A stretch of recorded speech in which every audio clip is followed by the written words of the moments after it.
앞 퀴즈에서 로커스는 하나고 샘플이 굉장히 많을 때 뭐가 제일 좋겠냐 하는 건데요.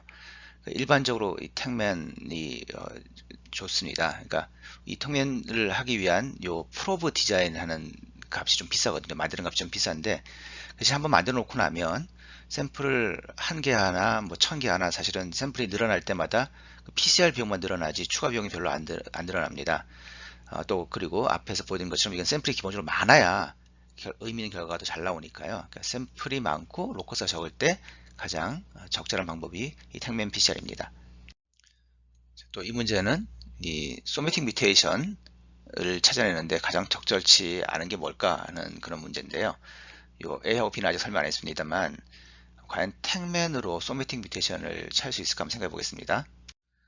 전체 셀에서 일부 셀에서 A에서 C로 바뀐 뮤테이션이 있을 경우에 이 두 프로브를 사용해 가지고 이 녹색 형광이 보이는 비율과 빨간색 형광이 보이는 비율을 가지고 전체 셀의 몇 퍼센트가 뮤테이션이 있는가 또는 뮤테이션이 과연 있나 없나를 본다 했을 때 앞에 예에서 보다시피 이렇게 샘플 하나 가지고 도대체 이게 알 수가 없죠. 클러스터링 할 수도 없고 또 여러 개의 샘플을 다른 포지티브 샘플을 섞는다 하더라도 사실은 이 퍼센티지를 알기 상당히 힘듭니다. 그래서 이 택민 지노타이핑 요 방식 자체는 소매틱 뮤테이션을 찾아내기는 쉽지 않은 방법입니다. 비교적 최근에 나온 이 디지털 PCR 또는 디지털 드랍릿 PCR은 이런 부분에 대해서 해결책을 줍니다. 요거에서 간단히 좀 설명을 드리면요.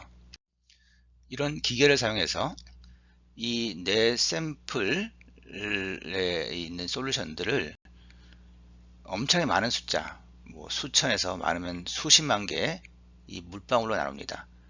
어떻게 하냐면 이제 이 여기서 아주 작은 물방울 하나씩을 꺼내서 기름하고 섞어서 기름 속에 이 물방울로 존재하게 하는 거죠. 그러면 이 물방울들끼리는 서로 이제 만날 수가 없는 격리된 별도의 실험 튜브처럼 작동을 하게 됩니다. 여기서 핵심은 제가 PCR로 증포하고 싶은 그 타겟 DNA가 이 물방울 숫자보다 더 작은 숫자로 존재한다는 겁니다. 그러니까 예를 들면 뭐 이 안에 DNA는 굉장히 많은 분자가 존재하겠지만 내가 정말로 앰플리파이 하고 싶은 그 타겟 DNA가 예를 들어서 300분자 들어있다고 치겠습니다. 근데 이 드랍릿은 예를 들어서 2만 개라고 생각해 보면 이 300개의 타겟 분자가 이 2만 개의 물방울 어딘가에 나눠 들어가겠죠. 물론 뭐 어떤 물방울에 우연히 두 개 들어갈 수 있지만 대개 이제 들어가거나 안 들어가거나 이렇게 되겠죠. 이런 상태에서 PCR을 하고 그 PCR 결과가 어떤 형광으로 디텍트 될 수 있는 뭐 택면이 대표적인 겁니다만 택면으로 해서 택면이 잘 되면 형광이 보이겠죠. 그런 식으로 그 결과가 형광으로 나타날 수 있도록 하고 나면 기존의 리얼타임 PCR은 형광의 강도가 그 아날로그 스케일로 그러니까 시간이 지나면서 얼마나 커지느냐 그 크기를 봤다면 이거는 각 방울에 형광이 있나 없나를 보게 됩니다. 그러니까 아예 타겟 DNA가 없었으면 PCR이 안 일어났을 거고요. 타겟 DNA가 있었으면 PCR이 결국 일어났겠죠. 그러니까 일어났다 안 일어났다만 판정하는 겁니다. 이 물방울 하나하나를 놓고. 그래서 전체 2만 개 물방울에서 이런 형광을 보이는 물방울이 몇 개인가를 세는 거죠. 이 물방울 하나를 0, 1, 0, 1로 표시하는 겁니다. 반응이 안 일어났으면 0, 반응이 일어났으면 1. 그래서 디지털이라는 말을 쓰는 거고 이론적으로는 실험이 잘 됐으면 원래 이 안에 존재했던 타겟 템플레이트 DNA의 분자 수만큼의 이 숫자가 퍼지티브 나올 겁니다. 그러니까 예를 들면 2만 개 중에 327개의 물방울이 포지티브다. 그러면 이 안에 사실 327개 들어있었다. 뭐 약간의 그 수학적인 계산이 좀 더 있긴 합니다만 아주 쉽게 생각하면 327개 들어있었다 이렇게 생각할 수 있습니다. 이걸 택면 지노타입 방식으로 한다고 생각하면 결국은 이 안에서 나온 물방울 중에서 녹색 형광이 보이거나 빨간색 형광이 보이거나 안 보이거나 이렇게 둘 중에 셋 중에 하나로 판정이 되는 거죠. 그래서 결국 전체 중에 빨간 게 몇 개, 녹색이 몇 개 이렇게 카운터해서 작은 숫자의 소매팅 뮤테이션도 확인할 수가 있게 됩니다. 다음은 싱글 베이스 익스텐션 방법을 알아보도록 하겠습니다.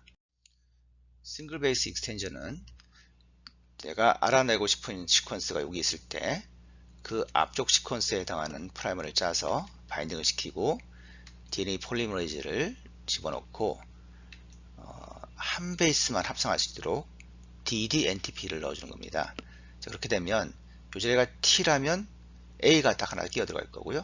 이 자리가 G라면 C가 하나 끼어 들어가겠죠. 그래서 딱 한 베이스 페어만 익스텐션 시키고 나서 방금 들어간 게 뭘까? A냐 C냐 G냐 T냐를 찾아내는 방법으로 여러 가지 방법들이 있습니다. 이런 방법들을 써서 어떤 베이스가 들어갔는지를 알아냄으로써 지노타이핑을 하는 그런 메소드입니다.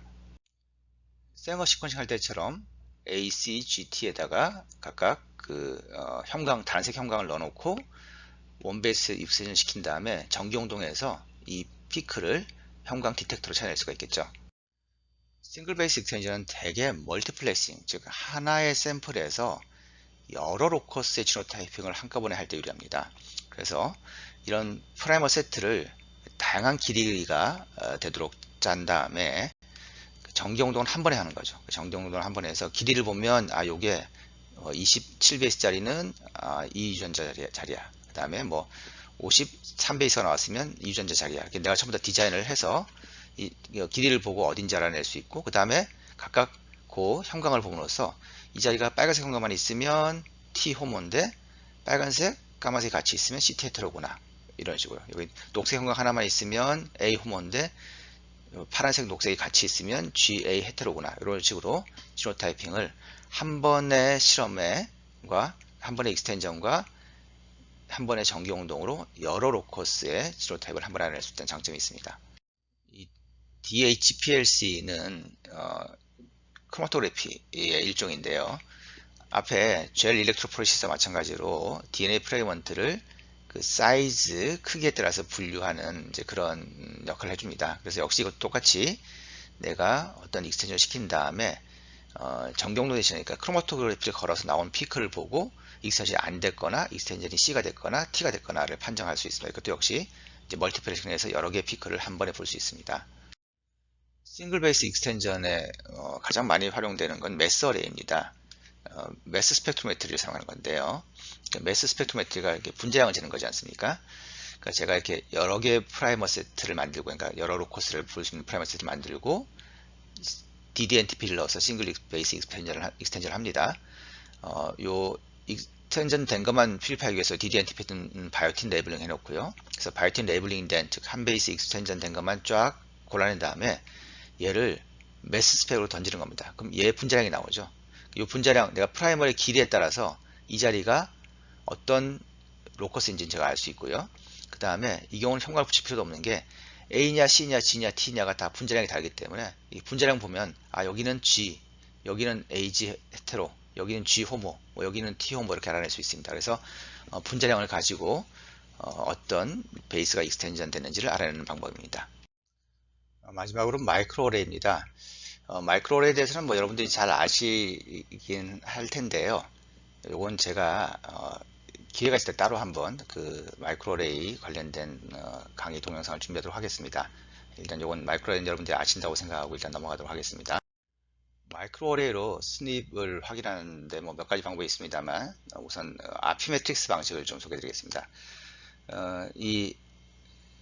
뭐 대부분의 다른 마이크로어레이도 그렇지만 이 아피메트릭스 방식은 여러 프로브들이 이 슬라이드 글래스 위에 코팅이 되어 있는 거고요. 그리고 내가 얻어낸 샘플 DNA, 지노믹 DNA를 조각내서 거기다가 형광 같은 어떤 시그널을 붙입니다. 그래서 내 DNA 샘플이 더 많이 붙을수록 밝게 빛나고 안 붙을수록 검게 되는 그런 방식을 활용합니다. 그런 다음에 이 non-specific binding 노이즈를 배제하기 위해서 여러 가지 이제 전략을 쓰는데요. 우선 각 자리마다 퍼펙트 매치, 그러니까 이 내가 찾고자 하는 이 시퀀스, 태그 시퀀스랑 정확히 매치가 되는 25개의 베이스를 가진 퍼펙트 매치 프로브 하나와 미스매치, 가운데 하나를 일부러 틀리게 만든 미스매치 프로브를 만들어 놓습니다.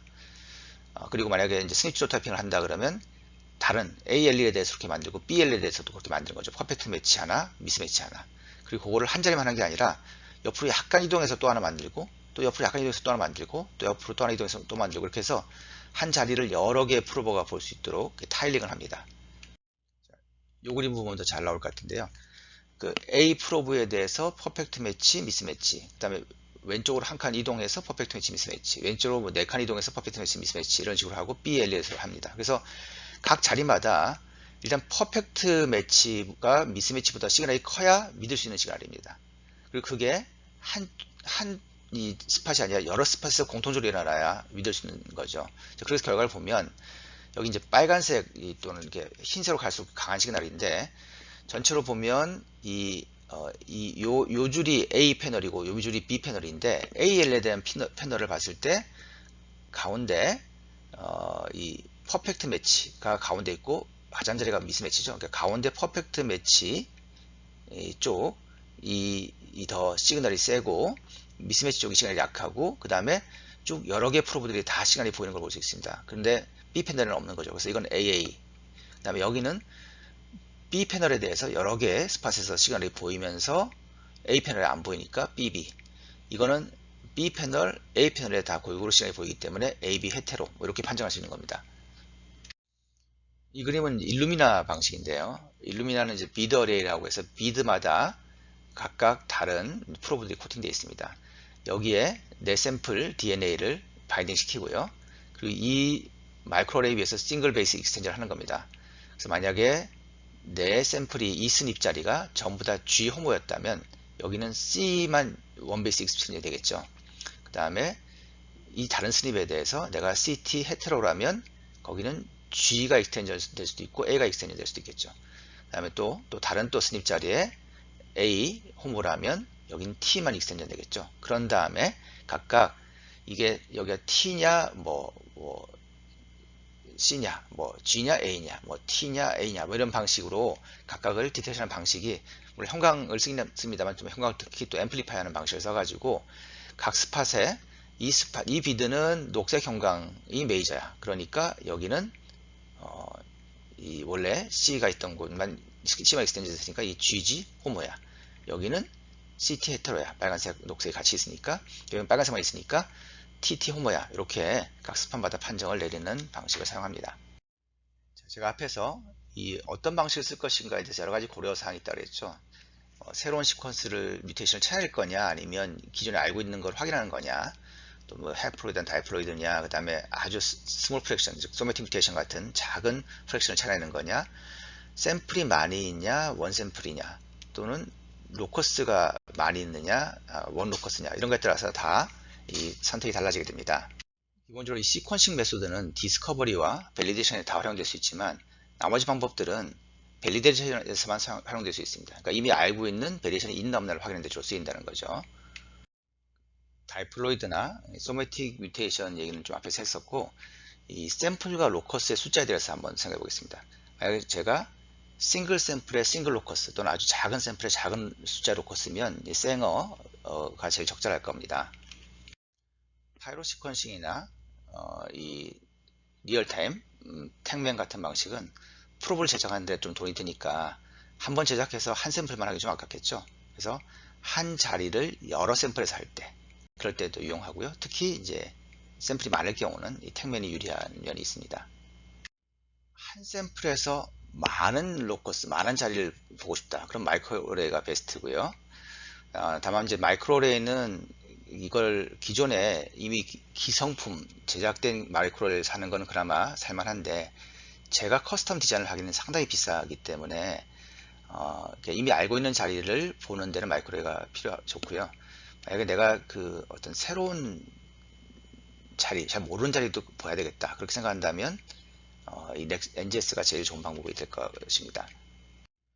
마지막으로 싱글 베이스 익스텐전 메소드는 앞에서 설명한 것처럼 멀티플렉싱, 한 샘플에서 여러 로커스를 보는데 좀 장점이 있고요. 또 이건 한번 세트를 만드는 데 돈이 들어가기 때문에 이거는 그러니까 여러 개의 샘플에 여러 개 로커스, 그러니까 로커스가 엄청 많으면 마이크로레이가 좋고요. 샘플이 엄청 많으면 이 택맨이 좋은데 적절한 로커스에 적절한 숫자의 샘플, 예를 들어서 한 20-30개 로커스를 꽤 많은 샘플 한 수십 개 정도 또는 많으면 한 100개 정도 보고 싶다. 그럴 때는 이 싱글 베이스 익스텐전이 제일 적절할 수 있습니다. 한 샘플에서 많은 로커스를 보고 싶다. 제일 많은 로컷을 볼 수 있는 실험은 NGS지만 NGS를 제외하고는 마이크로 어레이가 가장 많은 로컷을 볼 수 있는 실험 방법이 되겠습니다.